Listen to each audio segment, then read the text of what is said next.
esta es solo mi experiencia con mi enfermedad. No es una instrucción médica. Les voy contando los eventos en mi transcurso de mi enfermedad y ustedes lo consultan con su nefrólogo o nefróloga. Empecé con cansancio, así que me administraban eritropoyetina para subir la hemoglobina. No sé por qué, pero me dolían las piernas con este medicamento. Mi creatinina empezó a subir a 2, a 4 y llegó a 7. El nefrólogo me preguntó si tenía seguro médico, tanto privado como público, para las medicinas. Le dije que sí. Entonces me dijo que buscara una persona que quisiera donar un riñón, que no era necesario que fuera familiar directo. Yo no lo sabía, pensaba que tenía que serlo. Cuando uno está bien, no piensa en esas cosas. Cuando la creatinina llegó a 10 aproximadamente, buscamos donante entre los familiares más cercanos. En ese momento, de los que se ofrecieron, solo mis cuñados eran candidatos. El cuñado que se ofreció no tenía el mismo factor RH que yo, pero sí mis otros cuñados. Sin embargo, no es fácil que te extirpen un órgano. Ahora lo entiendo. El cuñado que pensó que era incompatible por ser RH negativo fue el que donó. El nefrólogo le explicó que no iba a perder funciones, solo que el riñón con el que se quedara crecería, que se cuidara durante un año. Cuando desperté después de la operación, me sentía tan bien que si me hubieran dejado, habría saltado de alegría. No sentía dolor.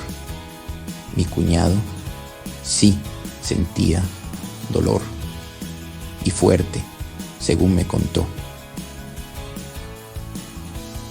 Empecé a tomar inmunosupresores. Prednisona, primero, dosis altas, y luego las bajaron. Micofenolato y 4 cápsulas de tacrolimus. El médico me decía que un esquema con dosis altas durante mucho tiempo podía causar linfomas. En una ocasión tuve acidez estomacal y las pruebas indicaban que el tacrolimus me estaba intoxicando. El cirujano me lo fue bajando, cápsula a cápsula. Entonces el médico me dijo: eres muy sensible al tacrolimus. Incluso se enojó y lo terminó retirando. Eso provocó que perdiera el 30% de la función renal. Así que me recetó mucha prednisona intravenosa, tacrolimus y micofenolato. La acidez la curé, no recuerdo con qué. Leí que el ácido puede aumentar hasta 10 veces la dosis de los inmunosupresores, como el tacrolimus o sirolimus. Este último me lo recetaron en lugar del tacrolimus. No recuerdo cuánto tiempo estuve con el tacrolimus. Creo que un año. Perforación del intestino grueso.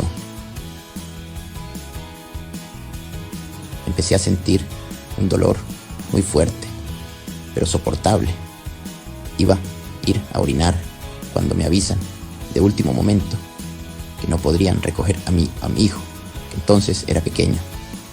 Me aguanté y de regreso ya no pude orinar. Entonces la vejiga me presionaba y el dolor se volvió insoportable. Gracias a Dios, un hermano volvió temprano del trabajo porque se sentía mal, y buscando a mi madre fue a mi casa. Viendo todo esto, llamó a una ambulancia. Ya en el hospital, mientras averiguaban qué tenía, me administraban alimento por vía intravenosa porque no había comido. La vejiga seguía creciendo y el dolor aumentaba. Ni la morfina me aliviaba. Recuerdo que fui yo quien dio instrucciones a las enfermeras porque me estaban haciendo sufrir mucho dolor. Mis instrucciones fueron: me quitan la lechita, así parecía el suero, y me ponen una sonda para orinar. El médico de guardia intentó localizar al médico responsable, pero no lo encontró. Dijo entonces: el suero se lo quito, es como si no cenara, pero la sonda es un riesgo por las infecciones. Creo que la enfermera le comentó que el dolor era muy intenso, que la morfina no me hacía efecto y que no podía orinar.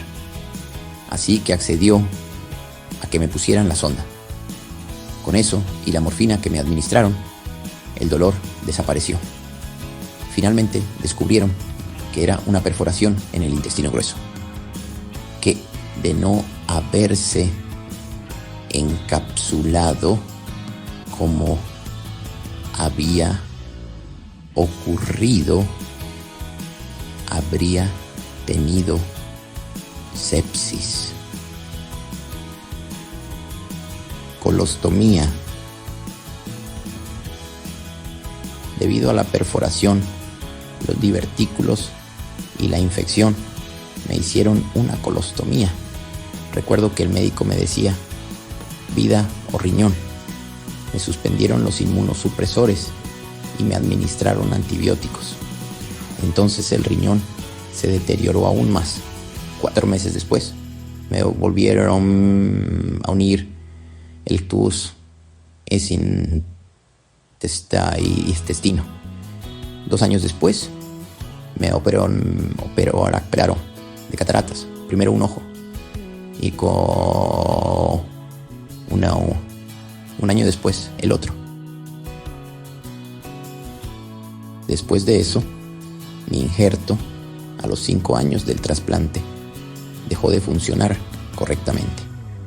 Así que me pusieron un catéter en el peritoneo. No funcionó debido a la operación del intestino. Lo único que me provocó fue dolor, incluso con la variedad de antibióticos que me administraron para curar la peritonitis. Nada funcionó. Terminaron retirándolo a los 3 meses. Después tuve 2 catéteres para hemodiálisis. Debido a lo tortuosas que estaban mis venas, muy probablemente por la cortisona, tampoco funcionaron. El último, en la segunda sesión, el enfermero tiró demasiado de él y se salió de la arteria porque le quitó la sujeción. El médico que había conseguido colocarlo ya no quiso intentarlo de nuevo. Después de casi 8 meses, desde que me dijeron que mi riñón ya no funcionaba, me lo extirparon. El error fue que pensaron que las defensas lo destruirían, pero no fue así. Me causó anemia porque se llenó de sangre. Precisamente por la anemia, pidieron sangre y uno de mis hermanos donó. El médico incluso me preguntó si me ponían la de mi hermano o la de otra persona. Yo dije: la de mi hermano está bien. Esto fue un error, porque 5 años después decidió donarme un riñón, pero mis anticuerpos ya no lo permitieron. Con los catéteres no me depuraban bien. Al principio, cuando mi riñón todavía me ayudaba, no notaba la toxicidad, pero cuando dependía solo del catéter, sí la sentía. Recuerdo haber dicho: solo estoy bien el mismo día de la diálisis, al día siguiente ya no. Y claro, no decían nada, me ponían flujos de 200 en hemodiálisis convencional. Me sentía mal y con diarrea. Me hicieron una fístula en el brazo derecho. Al principio, quienes me la puncionaban lo hacían con ultrasonido, porque estaba profunda, pero estuve cambiando de clínica, porque una reutilizaba el filtro hasta 12 veces y con flujos bajos. En otra clínica, una enfermera me puso menos de 300 y le dije que necesitaba al menos 300 y me contestó, es lo mismo que 200. Y le dije, es lo mismo en cantidad de agua, pero no en eliminación de toxinas. Le pedí al médico que le explicara que no era lo mismo y él me preguntó, ¿por qué no es lo mismo? Y le contesté, porque no es el mismo volumen de sangre que se depura. Y me dio la razón.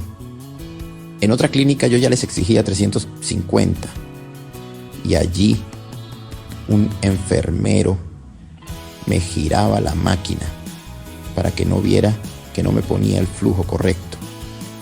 Pero llegó uno que conseguía 500 y entonces el que giraba la máquina vio que sí era posible y ya conseguía 450. Solo es cuestión de voluntad. Después de estar en hemodiálisis convencional, un médico me recomendó hemodiálisis con filtro Terranova y se lo pedí a la clínica. ¡Qué maravilla! Debido al fósforo, a 6,5 y 7, me salieron 5 llagas en la espalda. Pero con este filtro se solucionó. Se me cerraron las pequeñas llagas.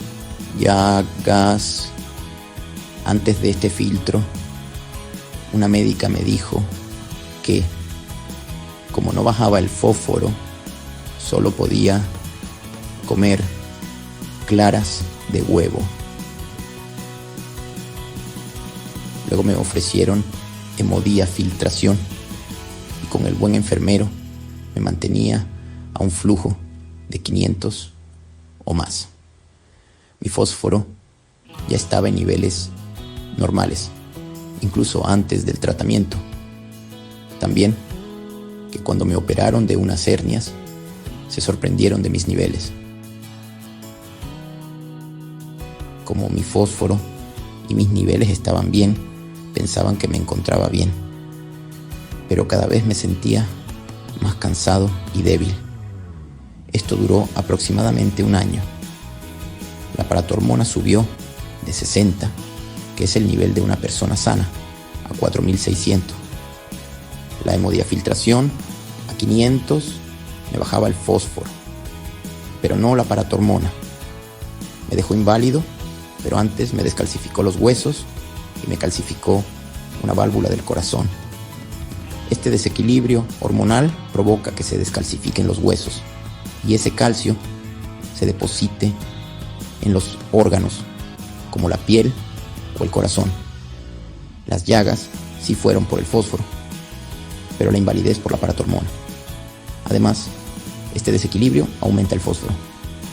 Esta enfermedad, el hiperparatiroidismo, causa mucho dolor en los huesos y los músculos. Deforma los huesos. Cuando supieron esto, me extirparon las glándulas paratiroides, que tenían un tamaño de 1 centímetro, cuando lo normal es el tamaño de una lenteja. Solo me dejaron un pedacito de una de las 4. Error fatal. Todo empezó cuando se marchó mi enfermero. Ya no me ponían aire frío, ni permitían que me enfriaran mi sangre, porque también se fue la médica. Les cuento que, al ser una sala con unas 15 máquinas juntas, solo separadas por los reposapiés, con ventanas, pero sin poder abrirlas por las bacterias. Aquello era un invernadero. Además me dijeron que me hiciera el estudio de impedancia, porque como me ponía mal con el calor, el médico propietario alegaba que era por el peso seco. Y resultó que estaba 3,5 kilos por encima. Se me ocurrió no beber agua y ya en la siguiente sesión me sacaron esos litros. Ya en mi casa comí y algo pasó que se me hizo una obstrucción intestinal. Vomité y la presión se me fue Me sentí morir y con mucho sufrimiento. Ni siquiera en la ambulancia me ayudaron. La enfermera solo me ponía la mascarilla de oxígeno que me sofocaba. Lo único que requería era suero y la enfermera solo sabía ponerme la mascarilla. Ya en el hospital me pusieron suero. Todo lo recuerdo vagamente. Ya el otro día me visitó una ánima que me despertó cuando me cubría con las sábanas. Hacía mucho frío. Era una enfermera con uniforme blanco, con bordes como verde y cofia. Por el momento le hablé normal. Yo me giré y le dije: me duele mi corazón. Y ella me contestó: pero ya no, ninguna enfermera viva dirá eso. Una, no sabe qué sientes. Y otra, estaba en terapia intensiva. Después de todo eso, y viendo que mi fístula, con unos 8 años, presentaba muchas dificultades, me colocaron un tubito en la pierna derecha, porque ya no se podía en el brazo.